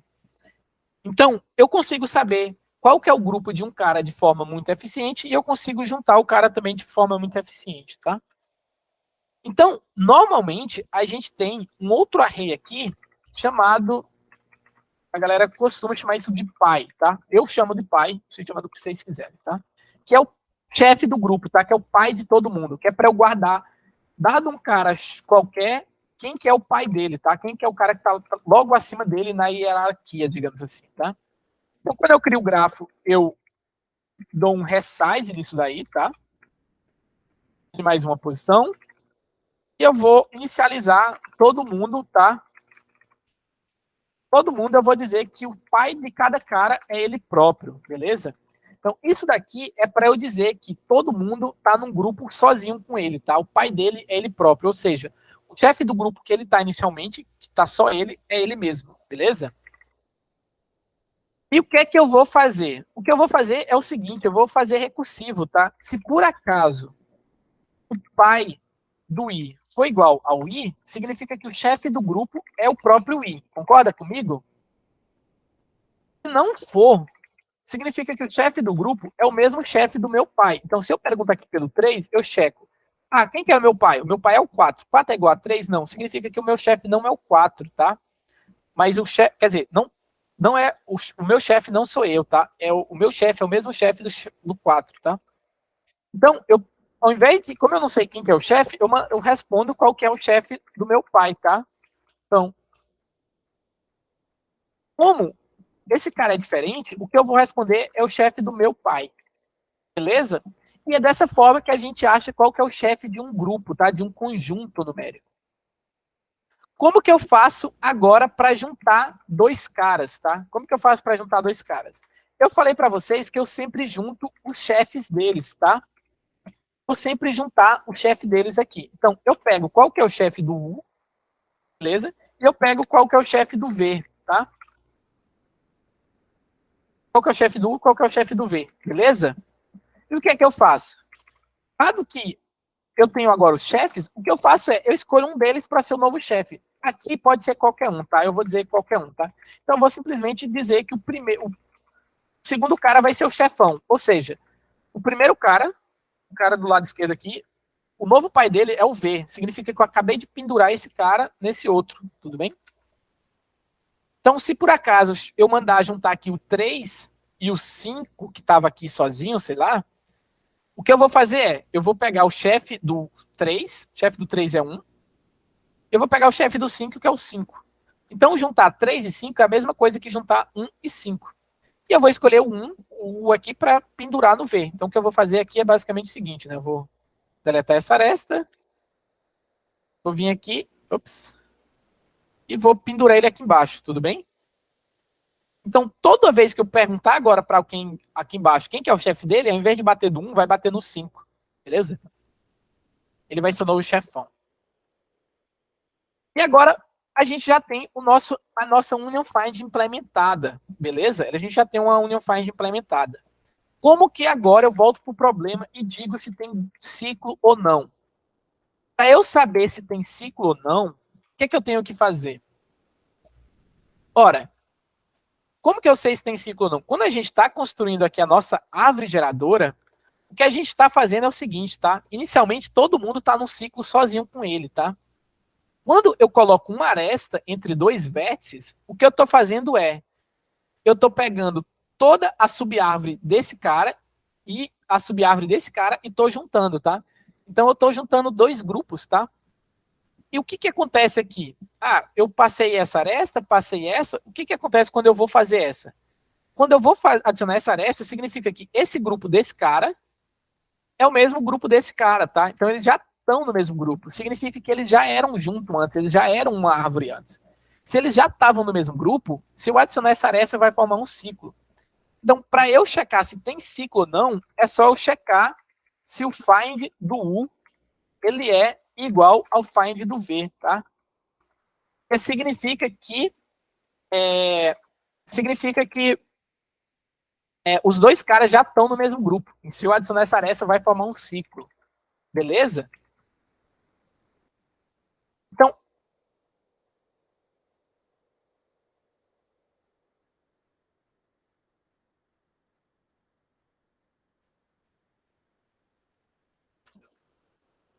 certo? Então, dessa forma, a gente já consegue saber se dois caras estão no mesmo grupo ou não. O que, que a gente tem que fazer agora? Sempre que a gente adiciona uma aresta, a gente tem que juntar esses dois caras também, tá? Sempre que a gente coloca uma aresta, do U pro V, tá? A gente tem que dizer, olha, se isso daqui for falso, quer dizer que eles estavam em grupos diferentes. É o caso de, por exemplo, eu estar juntando isso daqui, tá? É o caso de eu estar juntando essa aresta aqui. Significava que esse grupo aqui, que estava sozinho, tá? Esse grupo aqui que estava sozinho, ele vai se juntar com esse outro grupo aqui de 3 vértices, tudo bem? Porque eu estou adicionando essa aresta aqui. Então, essas duas subárvores vão se juntar. Ok? Então, sempre que eu adiciono uma aresta, eu tenho que juntar esses dois caras. Beleza? Então, isso daqui já é suficiente para a gente resolver o nosso problema e saber se tem ciclo ou não. Ixi, Maria, deu errado. Tô dando join? Ué, será que não tinha compilado? Quer dizer, será que não tinha salvo? What?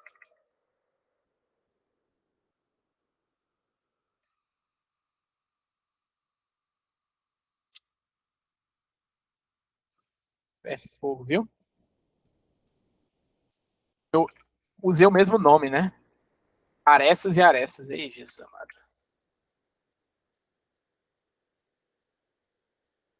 Complicado, viu?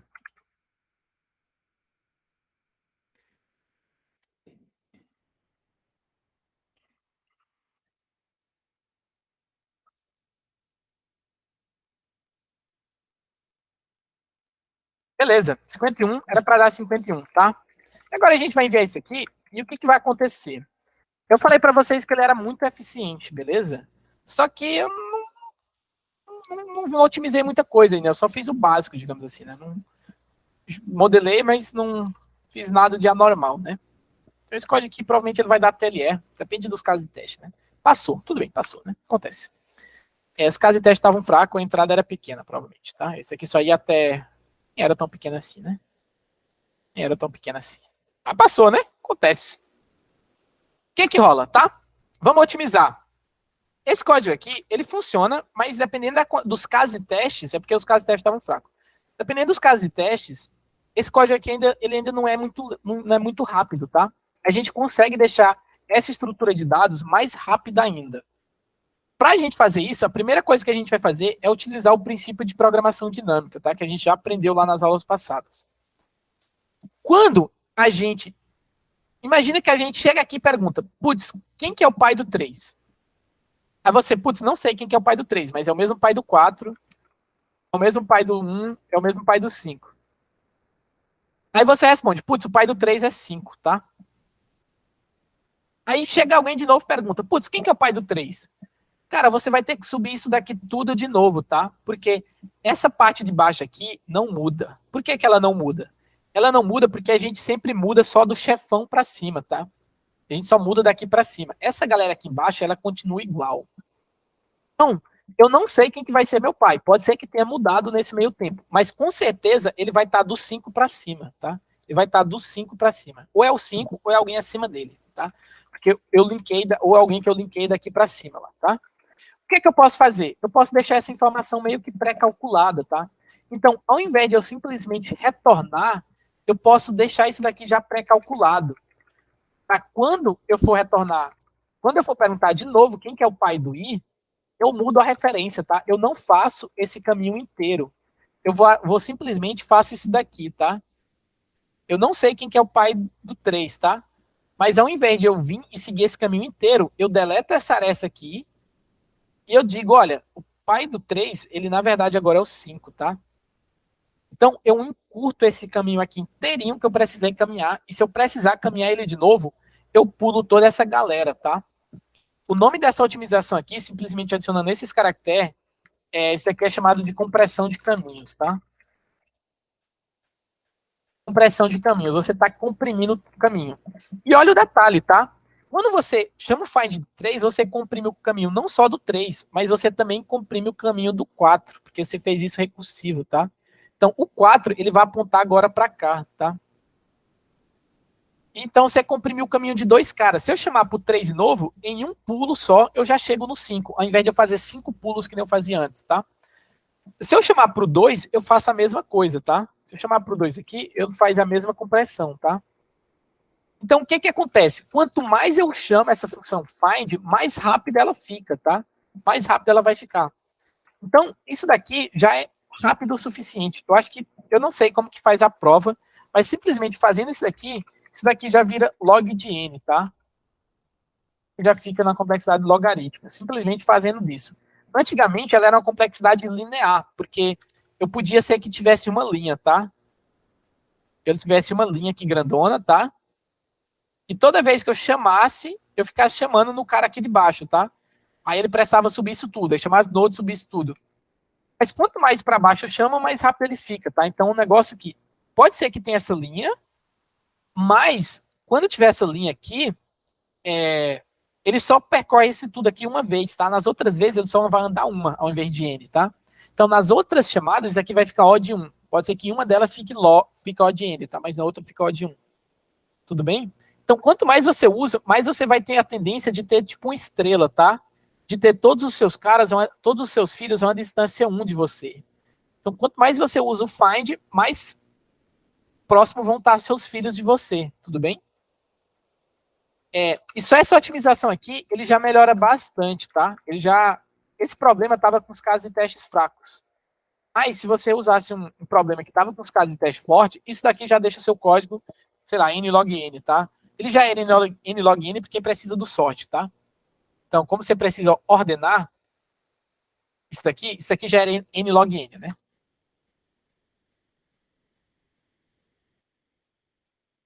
simplesmente porque você tinha esse sorte, né? Mas essa parte aqui, ela saiu de quadrático para nlog também, tá? Simplesmente com essa implementação. Então, se você olhasse o tempo de execução do último código que passou, ele rodou em 200 milissegundos, tá? Esse daqui rodou em 18 milissegundos, tá? Já foi uma implementação, já foi uma otimização bem grande, simplesmente fazendo uma coisa muito boba, tá? Que é basicamente comprimir caminhos, tá? Essa daqui é apenas uma das otimizações que a gente consegue fazer, tá? Tem outras otimizações que a gente faz que deixam o código mais rápido ainda. Eu vou falar delas, mas eu particularmente eu não uso essas outras otimizações por preguiça. Isso daqui normalmente já é rápido o suficiente. Por quê? Porque isso daqui ele já equipara a esse tempo aqui, tá? Então, tipo, não adianta eu melhorar essa parte aqui absurdo se esse daqui vai ser o meu gargalo, tá? Às vezes adianta, tá? Às vezes adianta. Tá? Às vezes sim, às vezes não. Dependendo do problema, não passa simplesmente com otimização de caminhos. Às vezes você tem que fazer as outras otimizações. Mas, sei lá, na 90% das vezes, isso daqui já é o suficiente. Então, se você simplesmente fizer isso, já vai te salvar em 90% das vezes. Agora eu vou... esse 90% eu tirei da minha cabeça, tá? Não tem prova nenhuma que é 90% não. Vocês têm que acreditar se quiserem, né? Mas eu vou mandar o código, tá? Justo. Qual que são as outras otimizações, tá? Eu vou falar de mais uma otimização. A outra otimização tá no join, tá? É aqui no join. Aqui o que acontece? Na hora que eu vou juntar dois caras, eu tô simplesmente pegando qualquer um deles e transformando no pai do outro, beleza? Tem um truque que, na hora de você escolher o pai, você faz uma heurística para isso, tá? Então, ao invés de você simplesmente vir aqui e pendurar esse cara no outro, se você pendura esse cara aqui, você está aumentando esse caminho, você concorda? Só que o outro jeito que você pode fazer é o seguinte, ao invés de você pendurar esse grandão no pequeno, você pendura o pequeno no grande, tá? Porque o pior caso continua igual, tá? O pior caso continua igual, tá? Então você pode fazer isso daqui também, tá? Isso aqui é compressão de altura, tá? Você deixa a árvore o menor possível, tá? Então, quando você tem um cara que a altura dele é maior que outra, você sempre pendura o menor no maior.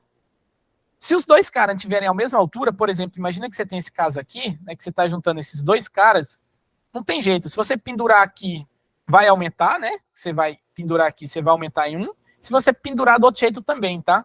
Então, quando a altura é igual, você escolhe qualquer um dos dois, tanto faz, tá?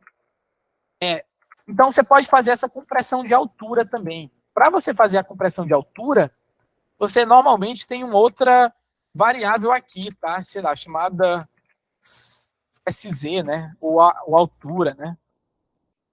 Pode ter essa outra variável chamada altura. E aí você também inicializa ela aqui, tá? E aí você diz que o pai de todo mundo começa com ele mesmo e a altura de todo mundo é 0 ou 1, ou enfim. Depende de como você chama, né? Desde que seja o mesmo valor, é irrelevante. Você começa a altura de todo mundo igual, o que é que você faz? Na hora que você vai dar join, você vê o seguinte, tá? Se por acaso, né, se por acaso o U foi igual ao V, você não faz nada porque os dois caras já estavam juntos, tá? Você já tá juntando dois caras que já estavam juntos, então você ignora eles, tá? Se não tiver, o que é que você faz, tá? Se por acaso você vê, se a altura do U for maior do que a altura do V, você troca os dois. Por quê? Juntar U e V é a mesma coisa que juntar V e U. Por que a gente faz isso? Para a gente garantir que o U ele tem a menor altura dos dois, tá? Então o que é que eu faço? Como o U ele é ou igual ou menor que o V, porque por causa desse if, a gente pode simplesmente fazer o seguinte. O U ele vai ser o menor dos caras, então eu simplesmente penduro o U no V, que eu estava fazendo aqui, tá? Penduro o U no V, porque ele vai ser o menor. Se for igual, tanto faz, eu também vou pendurar o U no V. E se por acaso a altura do U for igual à altura do V, eles tinham a mesma altura, tá? Se por acaso a altura dos dois caras era igual, o V, que é o novo chefão, vai aumentar a altura, tá? Então você aumenta a altura do V, beleza? E é o caso de você, isso aqui era o U, né? Esse cara aqui era o V, tá? Então ele tinha a mesma altura, eu pendurei o U no V, tá? Eu pendurei o U no V, e agora a altura do V aumenta em 1 nesse caso, tá? Se ela X, agora vai aumentar 1, tá? Então, esse código aqui, essa otimização, isso aqui é chamado de compressão, não é compressão, né? É otimização por altura, tá? Compressão de altura, eu acho. Profundidade, sei lá do que você chama, né? Isso daqui já deixa o código bem mais eficiente do que, mais eficiente ainda do que estava antes, tá? Provavelmente não vai fazer efeito nesse problema, porque de 18 milissegundos é algo bem preciso, é rápido o suficiente para ter erro de precisão, tá? O que esse swap faz? O swap, como o nome já diz em inglês, tá? Ele vai trocar, tá? Então ele troca o valor dessas duas variáveis, tá? O que estava em U vai para V, o que estava em V vai para U. Ele troca os dois valores, tá? Então eu estou basicamente trocando os dois, o valor dos dois aí, para eu garantir que o U tem o menor dos dois, tá?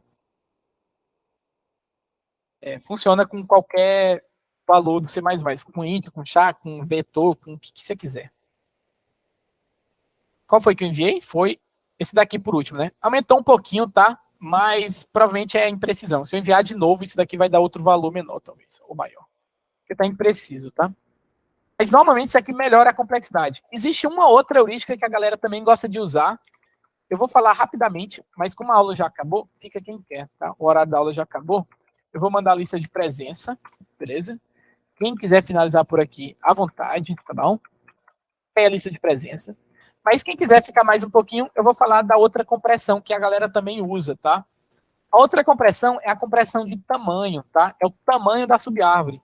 Ao invés de ele decidir nessa heurística aqui, quem ele vai pendurar baseado na altura, tá? Na altura dela, que é simplesmente isso daqui, ele define na subárvore, tá? Então imagina que você tinha isso daqui, um cara que ele não tem altura grande, mas ele tem uma carambola de gente aqui, tá? Pendurada nele, assim, um montão de gente. Ele não vai pendurar esse cara aqui, tá?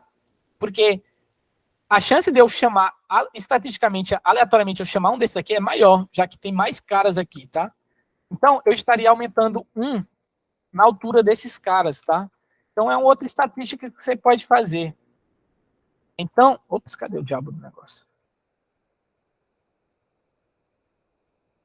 Então, é outra heurística, tá? Tudo meio que heurística aqui. Depende do caso de teste, tá? Então, uma outra coisa que você pode fazer é, se esse cara tiver mais filhos do que o outro, você pendura o que tem menos filhos do que tem mais filhos, tá? Então, nesse caso aqui, a gente penduraria esse cara aqui, tá? Esse cara aqui embaixo, tá? Então, você pode, sei lá, ao invés de altura, vou renomear ele aqui para tamanho, tá?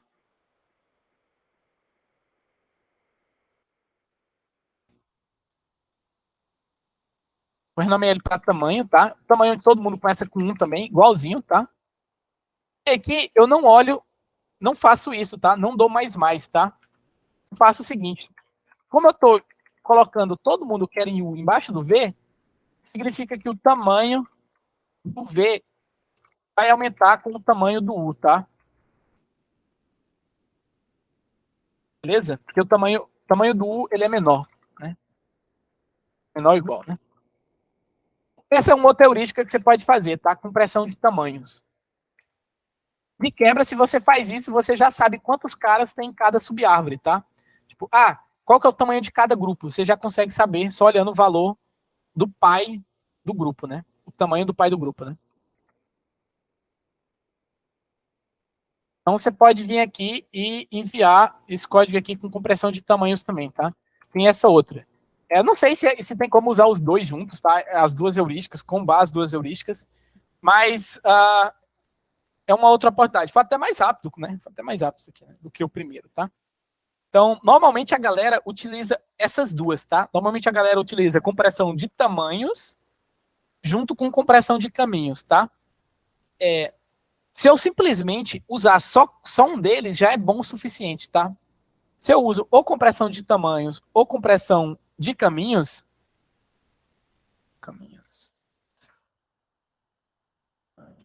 é bom o suficiente, tá? Isso aqui já deixa nlogn, tá? Um dos dois já deixa nlogn. Se você usa os dois, aí é o rolê lá que é o nlog do log que eu falei, assim, é absurdamente bom, tá? Eu não sei provar que é isso, mas confia que é bom o suficiente para você não tomar TLE. Se for Union Find, isso daqui vai ser provavelmente o melhor, tá? Vou deixar aqui salvo para vocês, quem quiser, né?